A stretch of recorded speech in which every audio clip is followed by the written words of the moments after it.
Hello, and welcome back to Hannibal Leo Media. I'm Leo. I'm the guy who runs the channel. Right now, you're watching the Body Count series where we're covering Hazbin Hotel season 1. If you haven't watched the pilot, go watch it. If you're not interested in the pilot, that's fine. Just stick to this one. So, sound might still be shit. Still figuring things out, but not going to ramble this time. Season 1 came out in 2024 on Amazon, bought over by A24, made by Vivian Medrano originally.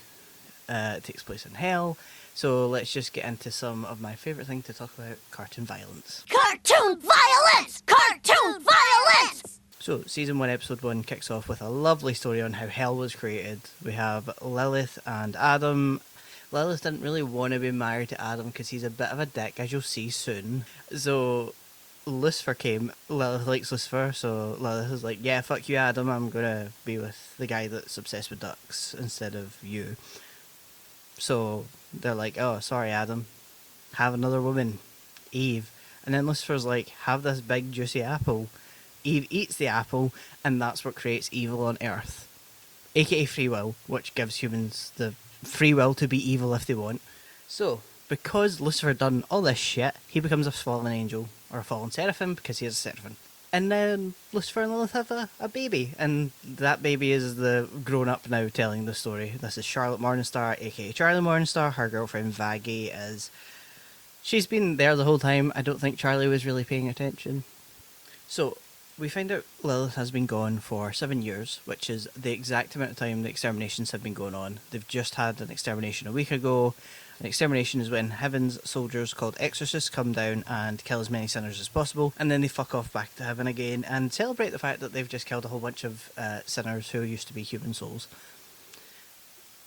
Genocide. They commit genocide. So at this point we find out Lilith has been missing for 7 years. Charlie does not know where she is. No one in hell knows where she is. They've lost the Queen of Hell. How the fuck do you lose an entire queen? Don't know. But they have. And it's also explained that the extermination has been going on this long. The exterminations are when a bunch of soldiers called exorcists from heaven come on down and they slaughter a bunch of sinners. So basically they commit genocide. But they think they're doing it for righteous reasons. They think they're doing it because sinners are very strong. As you will find out, they can become overlords. They can buy souls and things. Own souls, sorry, I shouldn't say buy souls. But, it all becomes this big thing. So they're very powerful beings, technically.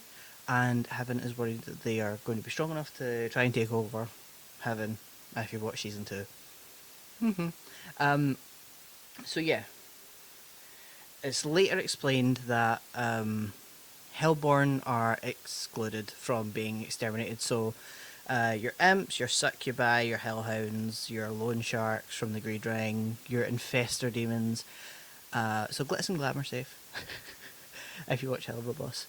But yeah, so all those guys are safe, and that includes Charlie, because she is Hellborn. She is a Nephilim. She is half human because Lilith never actually died, and she is half seraphim. Technically, half angel.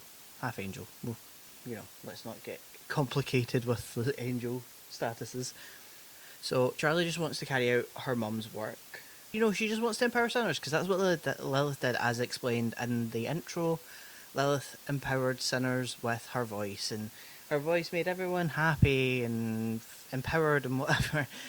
Charlie is not so popular when she sings, apparently, as you will find out, and as we all know in the pilot. And it's also very difficult to make a redemption hotel and to be like, I can redeem sinners. Sinners can be good.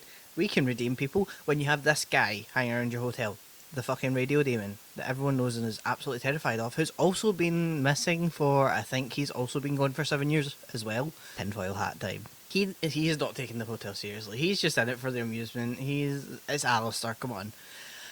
So this is where we get our first kill. It's during this little advert that Alistair's tried to make.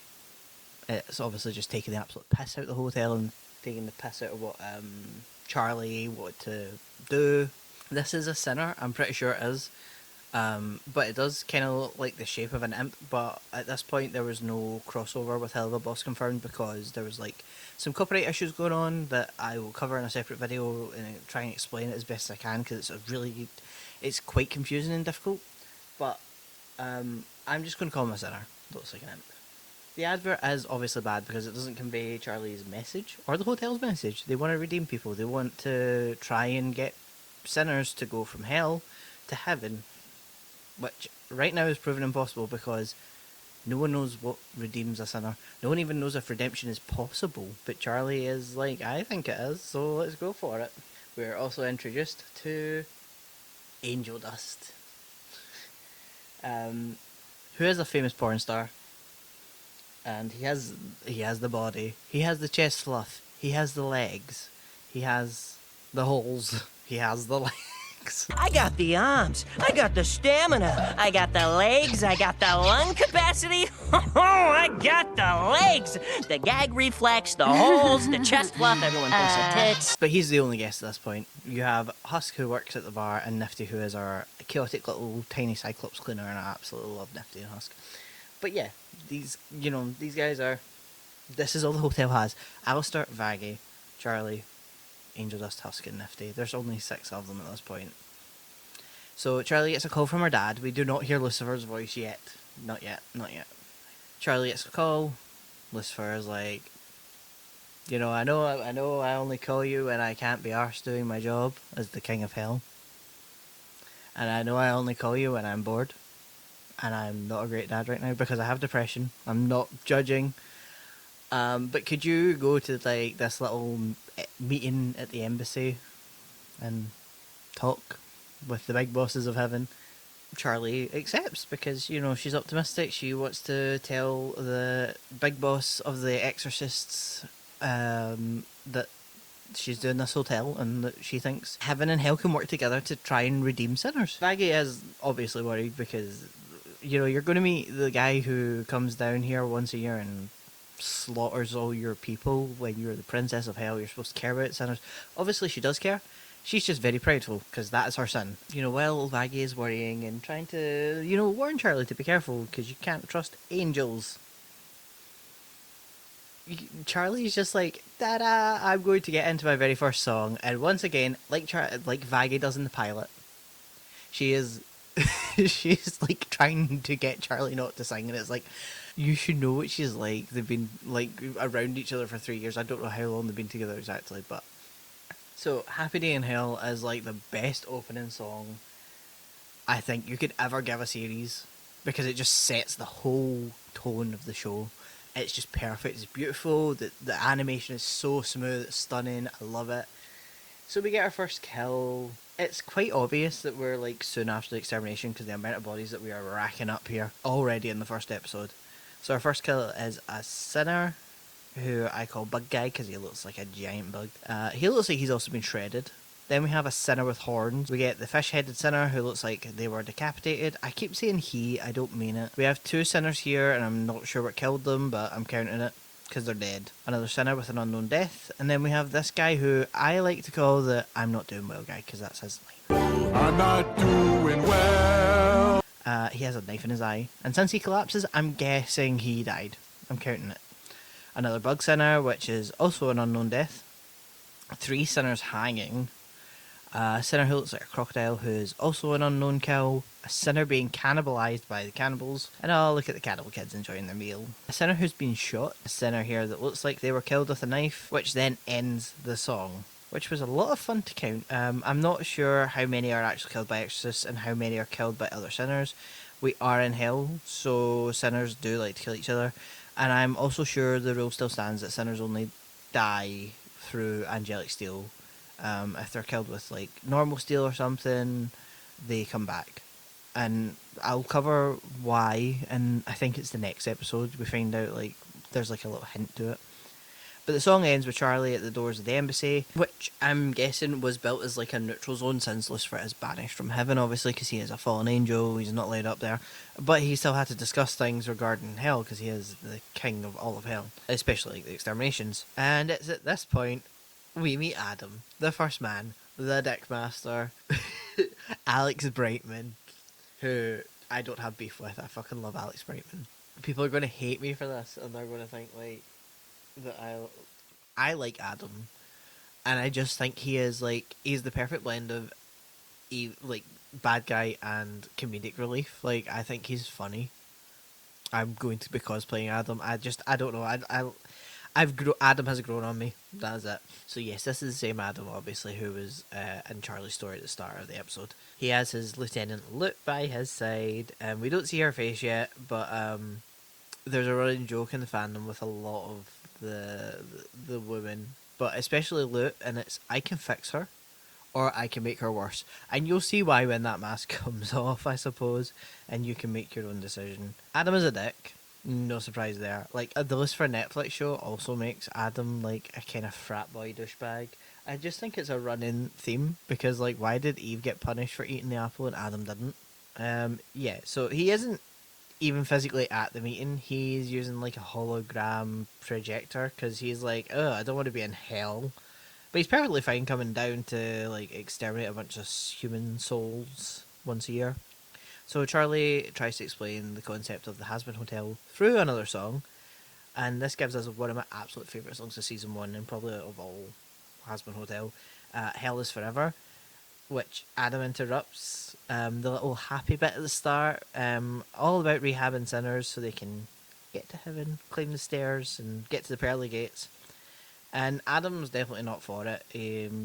Thus giving us Hell is Forever. My favourite part of the song is this bit. Guitar solo, fuck yeah! Fun fact, that part of the song was actually improvised by Adam's voice actor, Alex Brightman, who is also Serpentious and Fizzaroli in Hell of a Boss, which I'll be covering eventually. Alex Brightman also plays Beetlejuice on Broadway. And he's just such a fun voice actor. Like, I love him every time I hear him being a character. If he is not Lilith next season. I'm kidding. So yeah, I love how much fun the voice actors seem to have, and how like they just really get into the character, and they've put so much effort into it, and it's just so fun, like, watch them at panels and like in interviews talking about it. Obviously Charlie isn't like happy about it. You know, you wouldn't be if you were interrupted and then told that hell is forever and that you suck, basically. So Adam is like, here's another thing, by the way. It's only been a week since the last extermination, but we're going to shorten the time period of when we're coming back. We're coming back down in 6 months instead of a year, because we can't wait a whole year. So Charlie gets back home to the hotel, and Vaggie is so excited because while Charlie was away, Vaggie was trying to film another advert commercial for the hotel with Alistair's help, which was a bit difficult, but because there was no kills, I'm not counting it. So as Charlie and everyone sits down, they get 2 seconds, probably like at least 2 seconds out of this commercial before 666 News interrupts with Katie Killjoy, who is now voiced by Brandon Rogers, who is also the voice of Blitz, the O is silent, from Hell of a Boss, and Katie's co-anchor Tom Trench. But they have breaking news from Heaven's Embassy, announcing that the next extermination is sooner than ever before, which means they are all royally fucked. Do you know what that means, Tom? No, what does that mean, Katie? It means we're all royally fucked. So Luke mentions, and like we find out that Hellborns and Charlie are exempt because Luke mentions in the meeting that the only reason they're exempt is because Lucifer managed to convince Heaven to leave them alone, basically. So basically telling Charlie, you're only alive because you have privilege. The only reason you're still here is because Daddy gave you and your Hellborn kind a pardon from an exorcist blade. How does that feel? To know how little you matter. And it's just sinners being exterminated because they're the stronger ones. Angel questions why, and we leave our episode with our reason. Camera drone from Heaven hovers over like an area where the extermination was, and we cut to Luke explaining that they found the body. This is our last kill of this episode, and it's a dead exorcist, decapitated. So that ends the episode overture with that. Episode 2 is called Radio Killed the Video Star, which gives us a look into a really fun rivalry that I really enjoy and everyone enjoys and all the hard shippers love to ship. But yeah, I'm not doing the pie chart for each individual episode. I'll be doing it rounded up at the season end. So if you want to stick around and see the split between all the fucking deaths, stick around until episode 8. Don't forget to like and subscribe if you want to see more from me. I'll be covering all the Helliverse stuff, talk about Helliverse stuff, and then I'll be covering horror movies and some books and some video games maybe. But yeah, that's all I have time. Like, that's all I have for this episode. See you next one.